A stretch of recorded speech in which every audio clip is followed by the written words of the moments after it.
بسم اللہ الرحمن الرحیم۔ السلام علیکم۔ یہ کتاب آپ کے لیے کاشان بصیرت کی یوٹیوب چینل کی جانب سے ریکارڈ کی جا رہی ہے۔ اب ہم کتاب روح الحیات کا پارٹ نمبر 5 پڑھیں گے، معرفت کے مراتب کے بقیہ حصہ۔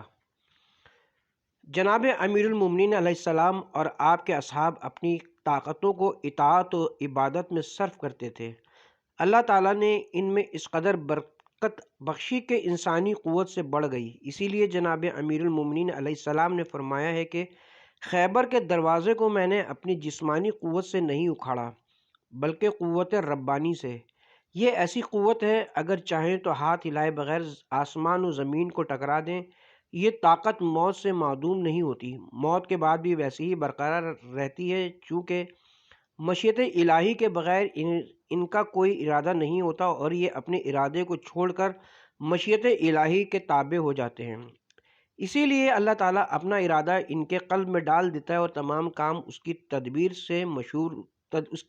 سے ہوتے ہیں۔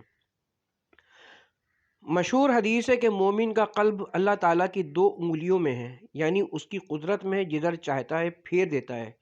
سورہ دہر کی آیت مبارکہ وما تشاؤون الا ان یشاء اللہ، جو اہل بیت علیہم السلام کی شان میں نازل ہوئی ہے، کا بھی یہی مطلب ہے، یعنی ان کا ارادہ نہیں ہوتا جب تک مشیت الہی نہ ہو۔ اسی طرح خوف خدا سے زیادہ رونے اور عبادت میں زیادہ جاگنے سے آنکھوں کے نور جاتے رہنے کی پرواہ نہیں کرتے اور دوست کے ارادے کے تابع ہوتے ہیں۔ اس لیے اللہ تعالیٰ ایک خاص نور ان حضرات کو عطا فرماتا ہے جو کبھی زائل نہیں ہوتا اور غائب چیزیں اس سے دکھائی نہیں دیتی ہیں۔ حدیث میں ہے مومن کی فراست سے ڈرو کیونکہ وہ اللہ کے نور سے دیکھتا ہے۔ اللہ تعالیٰ اس کے دل سے حکمت کے چشمے زبان کی طرف کھول دیتا ہے اور اس کو خبر نہیں ہوتی۔ ان چشموں سے جس طرح دوسروں کو فیض حاصل ہوتا ہے ایسے ہی خود بھی کامل طور سے فیضیاب ہوتا ہے۔ اس چشمے کی کہیں انتہا نہیں، اس لیے ہمیشہ زبان پر جاری رہتا ہے اور ختم نہیں ہوتا۔ اس حدیث کے لیے اتنا ہی کافی ہے۔ اس مرتبے پر پہنچ کر میری قوت اور مدد سے سنتا، دیکھتا، چلتا اور بولتا ہے۔ اس سے ظاہر ہے کہ یہ مرتبہ مقربان الہی کے لیے خاص ہے، تاکہ بقول بے دینوں کے ہر کس اور ناقص کے لیے حدیث کے معنی بھی یہی، یعنی اخلاق الہی جیسے اخلاق پیدا کرو۔ بلا تشبیہ اس کی مثال ایسی ہے جیسے لوہا آگ میں سرخ کیا جائے، معلوم ہوتا ہے کہ یہ لوہا نہیں بلکہ آگ ہے، حالانکہ حقیقت میں آگ نہیں ہے، اس کا رنگ اور اثر اس میں آ گیا ہے۔ ایسے ہی اللہ تعالیٰ اپنی عنایت سے اپنی صفات کا کچھ حصہ بندے کو عطا فرماتا ہے۔ انسانی علم اللہ تعالیٰ کے مقابلے میں جہل کے برابر ہے، مگر اسی کی بے انتہا علم کا ذرہ ہے جس سے بے بنیاد انسان غرور کے نعرے بلند کرتا ہے، اور اس کی قدرت و طاقت کا ذرہ بادشاہوں کو ملا ہے، جیسے آج کس کی بادشاہی کا شور مچاتے ہیں۔ کمالات انسانی کے 2 پہلو ہیں، ایک کمال کا اور دوسرا نقص کا۔ کمال اللہ تعالیٰ کی طرف سے ہے اور نقص و عجز انسان کی طرف سے۔ اللہ تعالیٰ جمیع شیعان آل محمد کو جن و انس کے وسواس سے بچائے اور راہ حق کی ہدایت پر گامزن رکھے بحق محمد و آل محمد۔ اگر بندہ صحیح معنوں میں اللہ کا بندہ بن جائے، دل مسکن خالق بن جائے، تو دنیا والے لاکھ بار بھی اسے سنائیں ہمیشہ ذلیل و خوار رہیں گے۔ ابو ذر جیسا عاشق خدا ہمیشہ عزت و احترام سے یاد کیا جائے گا۔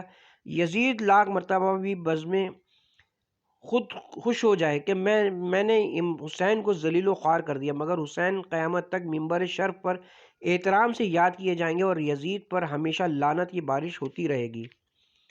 اصل چہارم حدوث عالم۔ حدیث ما سبق سے اشارہ اس طرف بھی ہے کہ یہ عالم ظاہر اور کائنات مادی حادث اور فانی ہے، اور ذات خالق عالم غیر حادث یعنی باقی اور دائم ہے۔ وہ سب سے پہلے تھا، موجود تھا، جس سے پہلے کوئی شے تصور نہیں کی جا سکتی۔ وہ ہمیشہ رہے گا، یعنی اس کی ذات لامتناہی و لامحدود ہے، جس کی انتہا کا تصور ہی نہیں ہو سکتا۔ تمام تر ادیان جو انبیاء کے قائل ہیں ان کا مسلک ہی یہ ہے کہ خدا کے علاوہ عالم اور تمام اشیاء عالم حادث ہیں۔ بعض فلسفی جو عالم کے غیر فانی اور آسمان و زمین کے غیر حادث ہونے کے قائل ہیں، وہ دین حقہ یعنی پیغمبران خدا کے لائے ہوئے دین کے پیش نظر کافر و مشرک ہیں، اس لیے کہ الہامی کتابیں قدم قدم پر قیامت کا تذکرہ کر کے زمین و آسمان کا تذکرہ اس طرح کرتی ہیں کہ وہ دن ہوگا جس میں زمین و آسمان پہاڑوں کا واقف کاغذ کی طرح ٹکڑے ٹکڑے ہو جائیں گے اور سوائے اللہ کی کوئی شے باقی ہی نہ رہے گی۔ اصل پنجم، ذکر فردیت باری تعالیٰ۔ فردیت سے مراد ذات واجب الوجود، واحد و یکتا اور یگانہ ہے۔ وہ وحدہ لا شریک ہے، جس کا کوئی دوسرا شریک نہیں ہے اور نہ مشابہ ہے۔ اگر اس کے علاوہ دوسرا خدا ہوتا تو وہ بھی اس خدا کی طرح اپنا تعارف کراتا، اپنے پیغامبر اور مرسلین کے ذریعے سے اپنے اصول و قوانین اپنی مخلوق کی طرف بھیجتا۔ علاوہ بری عالم میں رات دن فساد برپا رہتا، ایک خدا کچھ کہتا دوسرا کچھ کہتا، اور اگر دونوں ہمیشہ ایک ہی حکم دیتے تو پھر دو کی کیا ضرورت تھی، ایک ہی کافی ہوتا۔ وہ ہمیشہ سے ہے اور ہمیشہ رہے گا سے مطلب یہ نہیں کہ جب سے دنیا ہے وہ بھی ہے، لیکن وہ جب سے ہے جب دنیا نہ تھی۔ وہ ہمیشہ رہے گا سے یہ مطلب نہیں کہ وہ دنیا میں ہمیشہ رہے گا، بلکہ وہ دنیا کے ختم ہونے کے بعد بھی رہے گا۔ حضرت امیر المومنین اور حضرت امام موسیٰ کاظم علیہ السلام سے کئی روایتوں میں وارد ہوا ہے کہ دین کی ابتدا خدا کی معرفت ہے اور کمال معرفت اس کے یکتا ہونے کا اقرار ہے، اور یکتائی کے اقرار کا کمال یہ کہ اس کی صفات اور ذات کو کوئی ایک جانے، کیونکہ ذات اور صفات دو ہونے سے دوئی لازم آتی ہے اور واجب الوجود کے لیے دوئی محال ہے۔ خدا کی ذات کو صفات سے جدا ماننے کی صورت میں اس کا متعدد ہونا لازم آتا ہے۔ متعدد ہو تو لازم نہیں ہو سکتا۔ نہیں کہہ سکتے کہ خدا کیسا ہے، کیونکہ اس کی کسی صفت کو الگ اس کی ذات سے کوئی نہیں بتا سکتا۔ نہ یہ کہہ سکتے کہ کہاں ہے، کیونکہ اس کا مکان نہیں جو بتایا جا سکے۔ اس کے علم اور قدرت نے سب چیزوں پر احاطہ کر رکھا ہے۔ معلومات سے پہلے عالم تھا، جب کوئی بھی مخلوق نہ تھی تب بھی وہ خالق تھا۔ خدا کے تمام اوصاف اسی طرح حد بیان سے زیادہ ہیں۔ اللہ تعالیٰ کی صفات۔ معتبر روایات سے منقول ہے کہ حضرت رسول خدا صلی اللہ علیہ وآلہ وسلم کی وفات کے 9 روز بعد جو خطبہ حضرت امیر المومنین علیہ السلام نے دیا تھا، اس کی ابتدا اس مضمون سے ہے: حمد و ثنا اس پاک ذات کے لیے زیبا ہے جس نے عقلوں کو اپنی ذات اور صفات کی حقیقت معلوم کرنے سے عاجز کر دیا، کیونکہ اس کا مثل محال ہے جس سے تشبیہ دے کر کوئی اس کو بتا سکے، بلکہ وہ ایسا خدا ہے جس کی ذات میں تعدد یا تفاوت نہیں، ہر چیز سے دور ہے۔ یہ دوری مکان کے لحاظ سے نہیں بلکہ کمال اور پاکیزگی سے ہے، ہر شے پر قادر اور مختار ہے۔ یہ اختیار اور قدرت ایسی نہیں کہ چیزوں کے اندر ہے یا ملا ہوا ہے، بلکہ اپنے علم اور قدرت سے اس کو سب چیزوں کا علم ہے، اور اس کا علم کسی نگاہ وغیرہ کے ذریعے کا محتاج نہیں۔ اس کو کہتے ہیں کہ ہمیشہ تھا، اس کا یہ مطلب نہیں کہ ہمیشگی زمانی تھی، بلکہ واجب الوجود ہے اور ازل سے ہے، اور کہتے ہیں کہ ہمیشہ رہے گا، یعنی اس کا معدوم ہونا محال ہے۔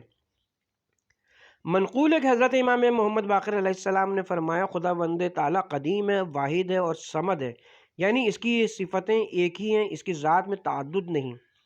راوی کہتا ہے: میں نے عرض کیا یا حضرت، عراق میں ایک فرقہ قائل ہے کہ خدا تعالیٰ جس صفت سے سنتا ہے وہ الگ ہے اور جس سے دیکھتا ہے وہ الگ ہے۔ حضرت نے فرمایا: وہ فرقہ جھوٹا ہے اور ملحد ہے کہ خدا کو خلقت سے تشبیہ دیتا ہے۔ خدا تعالیٰ جس چیز سے سنتا ہے اسی سے دیکھتا ہے۔ منقول ہے کہ حضرت امام رضا علیہ السلام نے فرمایا: جس کا اس قسم کا اعتقاد ہو وہ مشرک ہے، ہمارے شیعوں اور محبوں سے نہیں، بلکہ اللہ تعالیٰ ہمیشہ سے عالم قادر ہے، دیکھتا ہے اور سنتا ہے۔ نقطہ واحد کی تشریح۔ منقول ہے کہ جنگ جمل کے موقع پر ایک اعرابی حضرت امیر المومنین علیہ السلام کی خدمت میں آیا اور سوال کیا کہ خدا کے واحد ہونے کے کیا معنی ہیں۔ لوگ اس کو دھمکانے لگے کہ جنگ کے وقت پریشانی کی حالت میں پوچھنے کا کیا موقع ہے۔ حضرت نے فرمایا: اسے نہ رکو، کیونکہ ہماری جنگ بھی تو اسی مطلب کے لیے ہے کہ لوگوں سے توحید کا اقرار کرائیں۔ پھر فرمایا: اے اعرابی، تو نے کہا خدا واحد ہے، اس کے 4 معنی ہیں۔ ان میں سے دو خدا کی ذات کے لیے محال ہیں اور دو واجب ہیں۔ پہلے دو جو محال ہیں وہ یہ ہیں کہ خدا کو پہلا کہا جائے کیونکہ اس سے کسی دوسرے کا بھی ہونا لازم آتا ہے اور یہ کفر ہے، جبکہ نصارہ کہتے ہیں کہ خدا تین خداؤں میں سے تیسرا ہے، اور دوسرے محال کے معنی یہ ہے کہ خدا کو جنس میں سے ایک کہیں، جیسے مثلا زید کو انسانوں میں سے ایک کہتے ہیں، یہ بھی کفر اور شرک ہے۔ اور دوسری دو صورتیں جو خدا کے لیے واجب ہیں، ایک یہ کہ وہ کمالات میں یکتا ہے، کوئی اس کا مثل اور شریک نہیں، دوسری واجب صورت یہ ہے کہ وہ معنوں میں ایک ہے، اس کے حصے اور اجزا نہیں، نہ ظاہر میں نہ عقل میں۔ غور کا مقام ہے کہ جس امر میں بیان کرنے کی صدہا حکیموں اور عاقلوں نے ہزاروں سال کے عرصے میں طرح طرح کی دلیلیں سوچ کر حق بات بتائی، ہمارے ائمہ علیہ السلام نے ایک حدیث میں اس سے کئی گنا واضح بیان کر دیا، اس کے باوجود بھی بہت سے لوگ نہیں سمجھتے۔ اصل ششم بقائے حق تعالی، یعنی حق تعالی باقی ہے، فنا اور عدم اس کے لیے محال ہے، اس کی بقا کی کوئی انتہا نہیں ہے۔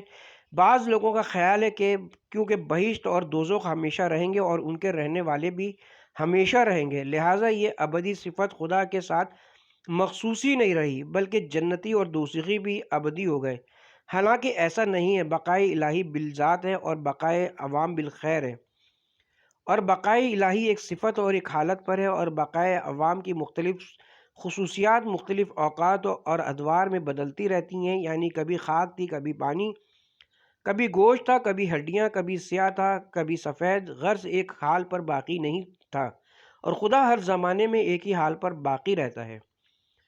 اصل ہفتم خالق کائنات، حدیث مذکورہ اس طرف بھی اشارہ کر رہی ہے کہ اللہ تعالیٰ خالق زمین و آسمان اور ہر وہ چیز جو ان میں ہے، چاند، سورج، ستارے، ملائکہ، جن و انس، ہویش و طیور، اسی کے پیدا کیے ہوئے ہیں۔ بعض فلاسفہ نے عقول عشرہ کو ان کا خالق مانا ہے، بلکہ بعض غالی شیعوں نے بھی زمین و آسمان کا خالق ائمہ معصومین کو بعض وجوہ سے فرض کیا ہے، حالانکہ تمام تر احادیث اور اقوال ائمہ سے ایسا سمجھنا بالکل غلط ہے۔ حضرت امام علی رضا علیہ السلام سے یاسر نے دریافت کیا کہ یا ابن رسول اللہ، تفویض کے مسئلے میں آپ کی کیا رائے ہے؟ آپ نے ارشاد فرمایا کہ جو قول اور حکم خدا تعالیٰ نے اپنے رسول کے ذریعے سے بندوں تک پہنچایا ہے، اس کے لیے حکم ہے کہ اس پر عمل کرو، باقی یہ صفات تخلیق اور رزاقی کا کام کسی کے سپرد نہیں فرمایا۔ امام ابو ہاشم جعفری سے روایت ہے کہ میں نے حضرت امام علی رضا علیہ السلام سے سوال کیا کہ غلات اور عقول عشرہ کے خالق ماننے والوں کے متعلق آپ کیا فرماتے ہیں؟ آپ نے ارشاد فرمایا کہ سوائے ذات واجب کے کسی کو خالق یا رازق ماننا کفر ہے، ان سے دوستی رکھنا، ان کے ساتھ کھانا پینا، شادی بیاہ سخت منع ہے۔ کتاب احتجاج میں علی بن احمد قمی سے مروی کے بعض شیعوں میں اختلاف واقعہ ہوا، اور وہ یہ ہے کہ بعض کہتے ہیں کہ خدا نے ائمہ کو تخلیق اور روزی رسانی کی طاقت عطا فرمائی ہے، بعض کہتے تھے کہ نہیں۔ محمد بن عثمان عمری جو کہ حضرت صاحب الامر علیہ السلام کے نائب تھے نے اس بارے میں عریضہ لکھا، حضرت نے جواب میں لکھا کہ خدا ہی ہے جو خلق فرماتا ہے اور روزی دیتا ہے، مگر ائمہ سوال کرتے ہیں خدا سے، خدا ان کو طاقت خلق اور روزی رسانی عطا فرماتا ہے، یہ محض ان کی عبادت اور ریاضت کے باعث ان پر معبود حقیقی مہربان ہو کر ان کی دعاؤں کو قبول فرماتا ہے، پھر وہ جس کو چاہتے ہیں روزی دیتے ہیں، جس کو چاہتے ہیں مارتے اور زندہ کرتے ہیں۔ اصل ہشتم خلقت سماوات، احادیث معتبرہ سے ظاہر ہے کہ آسمان آپس میں ایک دوسرے کے متصل نہیں ہیں، بلکہ ایک آسمان سے دوسرے آسمان تک 500 سال کی راہ کا فاصلہ ہے، اور تمام آسمان ملائکہ سے پر ہیں، جیسا کہ احادیث اور اقوال ائمہ سے ثابت ہے۔ ملائکہ اجسام لطیفہ کے مالک ہیں، جن کو مکان بھی درکار ہے۔ حضرت امیر المومنین علیہ السلام نے ارشاد فرمایا کہ خداوند عالم کے کچھ فرشتے ایسے بھی ہیں کہ اگر زمین پر ایک ہی فرشتہ اتر آئے تو زمین میں گنجائش نہ رہے۔ فرشتوں کی تعداد تمام مخلوق سے زیادہ اور بلحاظ جسم کوئی مخلوق فرشتوں سے عظیم نہیں۔ بعض فرشتے اپنے جسم کے لحاظ سے اس قدر عظیم ہے کہ اس کے کاندھے اور کان کا فاصلہ 700 سال کی مسافت کا ہے۔ احادیث و اقوال ائمہ سے ثابت ہے کہ جس طرح آسمان 7 ہیں، اسی طرح زمینیں بھی 7 ہیں۔ آسمانوں اور زمینوں کے اوپر اور نیچے اس قدر مخلوقات ہیں جن کا شمار ناممکن ہے۔ فرشتوں کا بیان۔ حکمہ کہتے ہیں کہ عقل موجودہ اور نفس خلقی اور طاقتوں کا نام فرشتہ ہے، مگر اس کے قائل ہونے سے دین کے ضروری مسئلے کا انکار اور کفر لازم آتا ہے۔ فرشتے سے زیادہ تعداد میں اور کوئی خلقت نہیں، اور بالحاظ جسمانیت ان سے عظیم تر کوئی دوسری مخلوق نہیں سوائے روح کے۔ ابن بابویہ بسند معتبر روایت کرتے ہیں کہ جناب امیر المومنین علیہ السلام سے قدرت خدا کے بارے میں لوگوں نے سوال کیا۔ حضرت نے اللہ تعالیٰ کی حمد و ثنا بیان فرمائی، پھر ارشاد فرمایا کہ اللہ تعالیٰ نے ایک فرشتہ پیدا کیا کہ جو اگر زمین پر اترے تو تمام زمین اس کے لیے ناکافی ہو۔ بعض اتنے بڑے ہیں کہ پورے آسمان میں سماتے ہیں، بعض ایسے بھی ہیں کہ تمام آسمان ان کی کمر تک آتے ہیں، اور بعض ہوا میں کھڑے ہیں اور زمین ان کے ٹخنوں تک ہے۔ کیسا پاک اور بزرگ ہے ان کا پروردگار۔ پھر ان پردوں کی بابت دریافت کیا جو آسمان کے اوپر ہیں۔ آپ نے ارشاد فرمایا، حجاب اول کے 7 طبقے ہیں، ہر حجاب کی موٹائی 500 سال کی راہ کے فاصلے کے برابر ہے، اور ہر ایک کا درمیانی فاصلہ بھی اتنا ہی ہے، اور ہر حجاب کے درمیان 70 ہزار فرشتے ہیں، اور ہر ایک فرشتے کی طاقت تمام انسانوں اور جنوں کی طاقت سے زیادہ ہے۔ پھر ان کے اوپر اور بھی حجاب ہیں جو ہر ایک موٹائی میں 70,000 برس کی راہ کے فاصلے پر ہے۔ اس کے بعد سرادقات جلال ہیں، یہ 70,000 پردے ہیں، اور ہر ایک میں 70,000 فرشتے ہیں، اور ہر ایک میں 500 سال کی مسافت کا فاصلہ ہے۔ اس کے بعد سرادق عزت ہے، پھر سرادق کبریا، پھر سراوق عظمت، پھر سراوق قدس، پھر سراوق جبروت، پھر نور ابز کے سراوق۔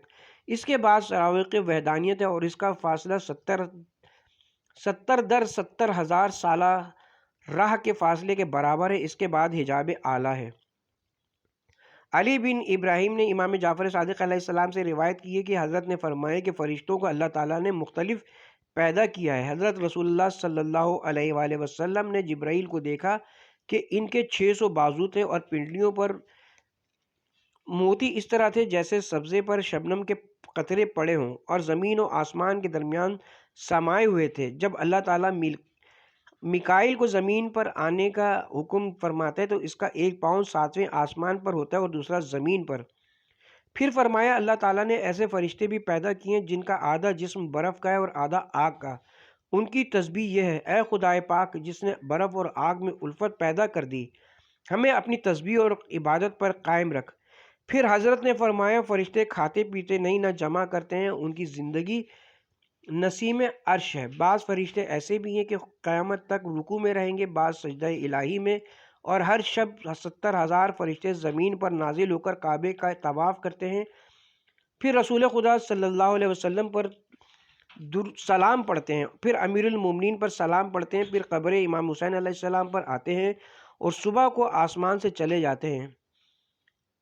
کو آسمان پر چلے جاتے ہیں۔ اسی طرح دوسرے روز ایک اور گروہ ملائکہ زمین پر آتا ہے، اور قیامت تک یہ سلسلہ یوں ہی جاری رہے گا۔ معتبر روایت میں کہ کسی نے جناب امام جعفر صادق علیہ السلام سے پوچھا، یا حضرت فرشتوں کی تعداد زیادہ ہے یا انسانوں کی؟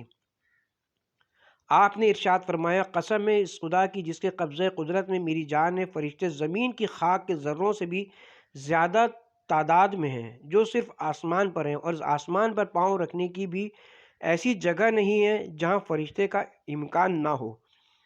وہ سب خدا کی عبادت کرتے ہیں، اور زمین کے اوپر کوئی درخت یا ڈھیلا ایسا نہیں کہ جہاں فرشتہ نہ ہو، اور وہ اس پر موکل ہے، اور ہر روز اس کا حال اللہ تعالیٰ کی بارگاہ میں عرض کرتا ہے، حالانکہ اللہ تعالیٰ ان سے زیادہ جانتا ہے۔ اور ہر فرشتہ ہم اہل بیت رسول اللہ صلی اللہ علیہ وسلم کی محبت کے وسیلے سے درگاہ الہی میں تقرب چاہتا ہے، اور ہمارے دشمنوں پر لعنت کرتا ہے۔ ابن بابویہ سے بسند معتبر لکھا ہے کہ زینب عطارہ ایک روز جناب رسالت مآب کی خدمت میں حاضر ہوا اور خلقت خدا کی عظمت کا سوال کیا۔ حضرت نے ارشاد فرمایا، اللہ تعالیٰ کی مخلوق کا عظمت میں کیا ٹھکانہ ہے، مگر کسی قدر بیان کرتا ہوں کہ زمین ماں اپنی تمام چیزوں کے اپنی نچلی زمین کے مقابلے میں ایسی ہے جیسے ایک حلقہ یا کڑا جنگل میں پڑا ہو، اور یہ دونوں تیسری زمین کے مقابلے میں ایسی ہی ہے، ساتویں زمین تک یہی حال ہے۔ پھر حضرت نے یہ آیت تلاوت فرمائی، اللہ تعالیٰ نے 7 آسمانوں کو پیدا کیا اور مثل ان کے زمینوں کو، یہ 7 طبقے زمین کے ماں اپنی تمام چیزوں کے ایک مرغ کی پشت پر ایسے ہیں جیسے جنگل میں حلقہ یا کڑا پڑا ہو۔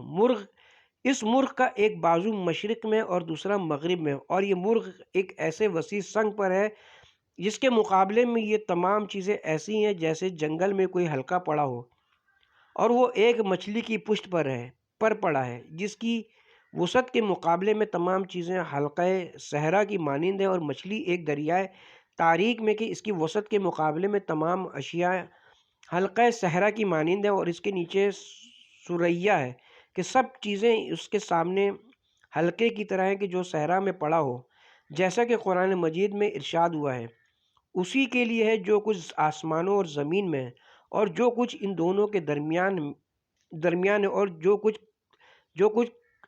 اور جو کچھ تحت الثری میں ہے۔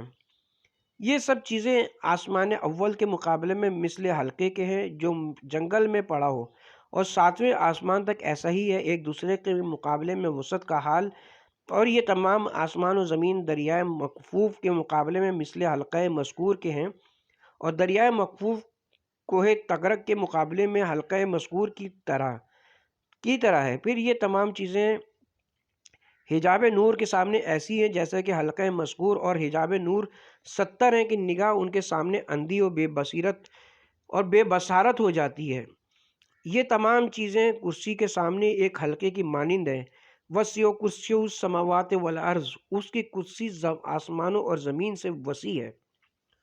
اصل نحو مفہوم لطیف و خبیر۔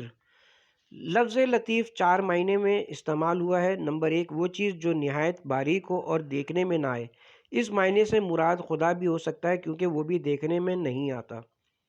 نمبر 2، اشیاء لطیفہ کے صانع کو بھی لطیف کہتے ہیں، وہ صانع جو اشیاء لطیف کو خلق فرمائے جو دیکھنے میں بھی نہ آئے، اور چھوٹی سے چھوٹی چیز مثلا مچھر، بلکہ اس سے بھی بہت چھوٹی چیز جو اپنی ضروریات زندگی کی تمام چیزوں کی حامل ہو، جس کی بڑی سے بڑی چیز کو ضرورت ہوتی ہے، اس کا صانع بھی لطیف کہلائے گا۔ اس معنی میں بھی خدا کو لطیف کہا جا سکتا ہے۔ نمبر 3، لطیف اور دقیق اشیاء کے عالم کو بھی لطیف کہتے ہیں۔ نمبر 4، لطیف مشتق ہے لطف سے، لہذا صاحب لطف کو بھی لطیف کہا جائے گا۔ اور لفظ خبیر 2 معنوں میں استعمال ہوتا ہے۔ نمبر 1، خبیر اس میں فعال یعنی جملہ امور سے باخبر۔ نمبر 2، خبیر بامعنی خبر دینے والا یعنی دہندہ۔ لطیف و خبیر کی طرح جملہ اوصاف خدا میں نہ قدیم سے ہیں نہ خدا سے پہلے تھیں، ورنہ خدا ان جملہ صفات کا خالق نہیں ہو سکتا۔ یہ تمام صفات اس کی عین ذات ہیں۔ خدا نے خود کو چند ناموں سے منسوب فرمایا ہے کیونکہ بندے وقت اضطراب اس کو پکارنے کے لیے پریشان تھے، مثلا سمیع، بصیر، قادر، قاہر، حی و قیوم، ظاہر و باطن، لطیف و خبیر، قوی و عزیز، حکیم و علیم۔ بعض گمراہ معترضین اعتراض کرتے ہیں کہ یہ اسما بندوں کے لیے بھی استعمال کیے جاتے ہیں، لہذا بندے ان صفات میں اللہ کے شریک ہو گئے، حالانکہ یہ خیال باطل ہے، اس لیے کہ اگر بندوں کو ان اسما سے پکارا جاتا ہے لیکن معنی اور مفہوم کے لحاظ سے جدا ہے۔ مثلا خدا کو عالم کہتے ہیں اس معنی میں کہ اس کی ذات اور علم 2 علیحدہ چیزیں نہیں ہیں، بلکہ علم عین ذات ہے۔ کوئی زمانہ ایسا نہ تھا کہ اللہ موجود تھا لیکن وہ عالم نہ تھا، لیکن جب بندوں کو اسلام سے منسوب کیا جائے گا تو اس سے مراد یہ ہوئی کہ یہ بندے کسی وقت جاہل تھے، جب علم حاصل کیا تب عالم کہلائے گئے، اور اب بھی یہ علم ان سے زائل ہو سکتا ہے، پھر بھی وہ عالم نہ کہلائے جائیں گے۔ اصل دہم، قادر مطلق۔ عالم و ایجاد کی ہر چیز چھوٹی بڑی، کلی و جزوی علم الہی میں محفوظ ہے۔ کوئی چیز ایسی نہیں ہے جو اس کے علم میں نہ ہو۔ اس پر تمام علماء و حکماء ایمان رکھتے ہیں کہ وہ ہر چیز کا علم رکھنے والا اور قدرت رکھنے والا ہے۔ وہ اس پر قادر تھا اور اب بھی قادر ہے کہ اس جیسے بے حساب عالم خلق فرما دے، مگر حکیم مطلق ہونے کی بنا پر اس کی مصلحت کا تقاضا یہی تھا وہ یہ بھی کر سکتا تھا کہ ایک آدمی کے 2 ہاتھوں کے بجائے ان سے زیادہ خلق فرما دیتا، جیسے فرشتوں کے 2 سے زیادہ بازو پر بھی ہیں، مگر تقاضۂ مصلحت یہی تھا کہ 2 ہاتھ ہی مناسب ہیں، چنانچہ وہ اشیاء جو ممتنعات میں داخل ہوئیں اور ان کو اس کی قدرت خلق کرنا نہیں چاہتی، اس کا مطلب یہ نہیں ہے کہ وہ ان کو خلق نہیں کر سکتا، بلکہ وہ اشیاء از خود قابل تخلیق نہیں ہیں اور نہ ان کی تخلیق سے کسی کو کوئی فائدہ پہنچ سکتا ہے اور نہ اس کی قدرت مطلقہ میں کسی قسم کی کوئی خامی ہے۔ جس نے اپنے خزانۂ عدم سے صرف ارادہ اور لفظ کن سے عالم کو خلق فرما دیا، اس کے لیے کیا مشکل تھا کہ وہ کسی چیز کو خلق نہ فرما سکے۔ حضرت امام جعفر صادق علیہ السلام سے منقول ہے کہ حضرت موسیٰ علیہ السلام کو کوہ طور پر تشریف لے گئے، خدا سے ہم کلام ہوئے اور درخواست کی کہ مجھے اپنا خزانہ دکھا دے۔ اللہ تعالیٰ نے ارشاد فرمایا، اے موسیٰ، میرا خزانہ یہ ہے کہ جس چیز کا میں ارادہ کرتا ہوں اور کہتا ہوں کن ہو جا، بس وہ شے موجود ہو جاتی ہے۔ بہرحال اس کی قدرت میں شک کرنا ایک محب کے لیے گناہ کبیرہ ہی نہیں بلکہ کفر ہے۔ حضرت رسول خدا صلی اللہ علیہ وآلہ وسلم نے ارشاد فرمایا، اے ابو ذر، معرفت الہی اور اس کی ذات و صفات پر ایمان لانے کے بعد مجھ پر ایمان لانا واجب ہے اور اقرار کرنا اس بات کا کہ خداوند عالم نے مخلوق کی جانب مجھے پیغمبر بنا کر بھیجا ہے تاکہ میں اس کے مطیع بندوں کو ثواب بے حساب کی بشارت دوں اور اس کے مخالفین کو اس کے دردناک عذاب سے ڈراؤں۔ اللہ تعالیٰ نے مجھے وہ نورانی چراغ عطا فرمایا ہے جس کے ذریعے سے میں اس کے بندوں کو ضلالت و گمراہی کی تاریکیوں سے نکال کر ہدایت اور سعادت کی راہ پر لگاتا ہوں۔ اصول دین میں ایک چیز پیغمبر آخر الزمان حضرت محمد مصطفیٰ صلی اللہ علیہ وسلم کی نبوت کا اقرار ہے، جس کو مختصراً چند فائدوں میں بیان کیا جا رہا ہے۔ باب نمبر 4 فوائد۔ فائدہ اول، ضرورت وجود نبوی۔ یہ بات ظاہر و باہر ہے کہ تخلیق عالم نے کوئی غرض خالق عالم کی وابستہ نہ تھی، کیونکہ اس کی ذات بے نیاز اور غنی ہے، اس کی کامل ذات کسی غیر کی محتاج نہیں ہے۔ اس نے دنیا کو اس لیے خلق فرمایا کہ اس کے کمالات کے خزانے سے اہلیت و قابلیت رکھنے والے افراد کمالات حاصل کر کے اشرف المخلوقات ہونے کی سند حاصل کر لیں۔ ظاہر ہے کہ ان افراد کو حصول کمالات کے لیے ایک ایسے معلم کی ضرورت تھی جو ذات کامل کی طرف سے تمام صفات کمالیہ سے متصف ہو کر اس کی خواہشات نفسانی میں گمشدہ مخلوق کو راہ ظلمت سے نکال کر بذریعہ تعلیم اور وحی ربانی راہ سعادت دکھلا سکے، اور یہ بھی ضروری تھا کہ وہ معلم اور ہادی جس کو خالق عالم مقرر فرمائے دو پہلو رکھتا ہے۔ ایک طرف تو مادیت میں شکل بشری کا حامل ہو تاکہ مخلوق میں مجالست اور موانست سے پیغام رسانی اور ہدایت میں آسانی پیدا ہو، اور دوسری طرف روحانیت میں مقرب اقدس الہی ہو تاکہ اپنی روحانی کیفیات سے حصول صفات اقدس الہی کر کے شکل بشری کے ذریعے سے مخلوق کو راہ حق پر لگا سکے۔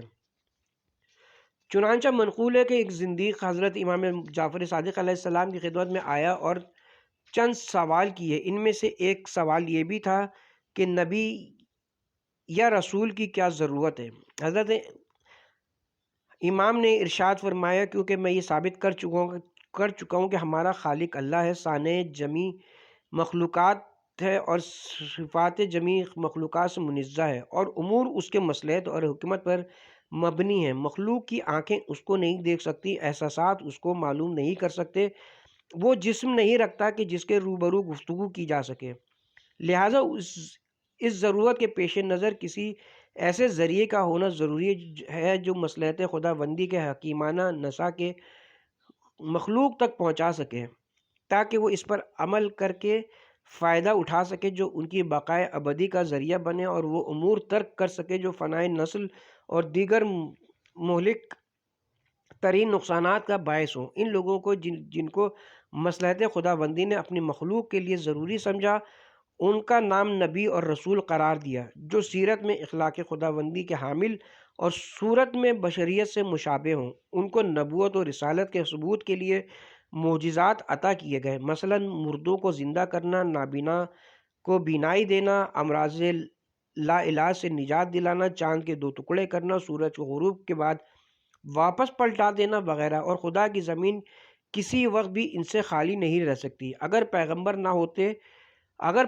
نہ ہو تو اس کا وسیع اس کی پیغمبری کی دلیل موجود ہوتا ہے۔ علاوہ ازیں انسان مدنی طبع ہے۔ ہر شخص اپنی ضروریات زندگی میں ایک دوسرے کا محتاج ہے، اور یہ احتیاج باہمی کبھی نزاع، جھگڑے اور جنگ کا سبب بھی بن جاتی ہے۔ لہٰذا ان کو ایک ایسے حاکم کی لازمی ضرورت ہے جو حکم بن کر ان کے فیصلے بے لوث اپنی ذاتی اغراض کو برطرف رکھ کر انجام دے، اور ایسی ذات جو ان صفات کی حامل ہو اور اس سے فیصلوں میں غلطی بھی نہ ہو، اس کو صرف ذات خدا بندی کے اور کوئی نہیں جان سکتا۔ لہٰذا ضروری ہے کہ وہ منصوص من اللہ ہو، اللہ کی طرف سے ہو، اس کا انتخاب صرف وہ ذات فرمائے جو تمام اوصاف کا خالق ہو، دل کے حال سے بخوبی واقف و عالم ہو۔ فائدہ ثانیہ، معجزہ۔ نبی کی نبوت کی دلیل عوام کے لیے معجزہ ہے۔ معجزہ وہ حاذق عادت عمل ہے جو مدعی نبوت سے ظاہر ہو اور دوسرے لوگ اس کو پیش کرنے میں عاجز ہوں۔ مثلاً عصا کا اژدہا بنا دینا، مردے کو زندہ کر دینا، چاند کے 2 ٹکڑے کر دینا وغیرہ۔ جب کوئی شخص فرستادہ خدا پیغمبر ہونے کا دعویٰ کرے اور مذکورہ بالا امر انجام دے کر ثبوت مہیا کر دے تو وہ بلا شبہ وہ شخص فرستادہ خدا پیغمبر ہوگا، اور اگر کوئی کاذب دعوی نبوت کرے تو یہ بات ممکن نہیں کہ اللہ تعالیٰ اس کے ذریعے سے کسی قسم کا معجزہ دکھلا دے، کیونکہ یہ بات اس کے عدل و انصاف سے قطعاً بعید ہے کہ وہ اپنے بندوں کو ہمیشہ کی گمراہی اور ضلالت میں مبتلا کر دے۔ اور جس طرح مدعی نبوت کے معجزے کو دیکھنے سے نبوت کا یقین ہوتا ہے، اسی طرح اس معجزے کو سن کر بھی اس کی نبوت کا یقین ہونا چاہیے۔ جس طرح ہم شہر مکہ کے اخبارات کو متواتر سن کر اس شہر کے وجود پر ایسا یقین کر لیتے ہیں کہ جیسا کہ دیکھنے کے بعد ہوتا ہے، تو متواتر معجزات کے اخبار سن کر بھی ہمیں ایسا ہی یقین کر لینا چاہیے گویا ہم نے معجزہ خود دیکھا ہے۔